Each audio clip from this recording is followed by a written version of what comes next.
আসসালামু আলাইকুম, কেমন আছেন সবাই? আশা করি সবাই অনেক ভালো আছেন। তো আপনাদের সাথে একটা ভর্তা শেয়ার করি। সেটা হলো কি, দেখেন, শুকনো মরিচগুলো ভালো করে ভেজে নিয়েছি। এখন ভালো করে লবণ দিয়ে গুঁড়া করতে হবে।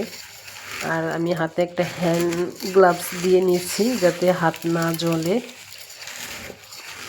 তো মরিচটা ভাঙার পরে এখানে দিব আমি পেঁয়াজ আর ধনিয়া পাতা একসাথে দিয়ে দিই। তো দেওয়ার পরে এখন ভালো করে চটকিয়ে নেব। এই পেঁয়াজ ভর্তাটা যে খাইছে সেই বুঝে এটার মজা কেমন। আমি সরিষার তেল দিব, সরিষার তেল দিয়ে দিতেছি বেশি করে।